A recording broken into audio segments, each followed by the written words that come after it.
क्या आपको पता है भगवान राम के धनुष का क्या नाम था और 14 साल के वनवास में क्यों नहीं सोए थे लक्ष्मण? तो आज हम रामायण के इन तथ्यों से पर्दा उठाएंगे। तो स्टार्ट करते हैं।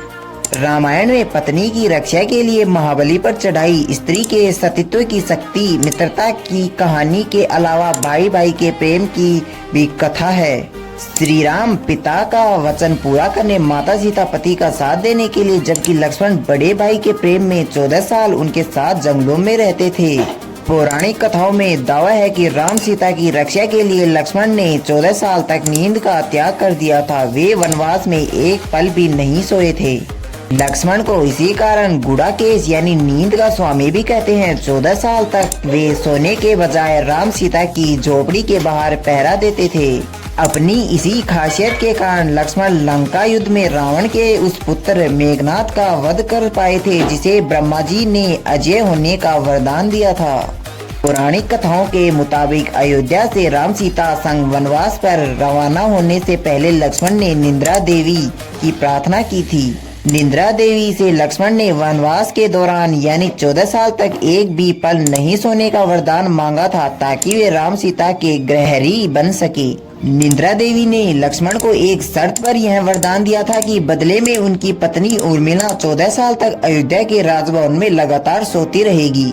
निद्रा देवी ने शर्त रखी कि रात में उर्मिला अपनी नींद सोएगी और दिन में वे लक्ष्मण के हिस्से की नींद पूरी करेगी। बदले में लक्ष्मण जागते रहेंगे।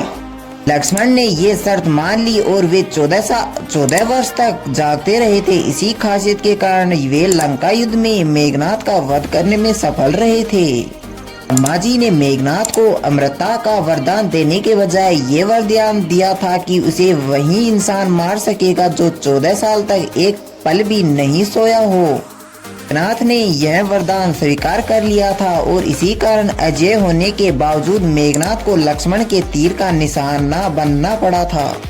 रामायण से लेकर महाभारत तक में महान धनुर्धरों या योद्धाओं के अस्त्रों का नाम भी होता था।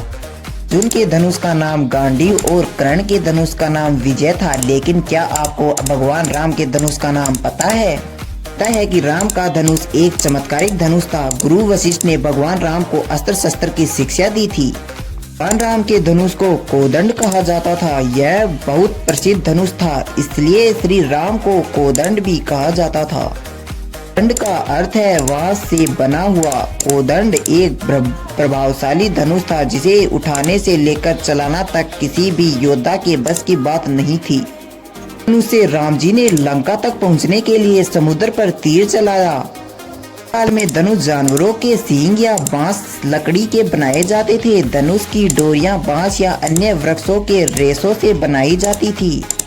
में उल्लेख है कि लकड़ी के धनुष की लंबाई 6 फीट तक होती थी। छोटा धनुष भी कम से कम लगभग 4.5 फुट तक का होता था।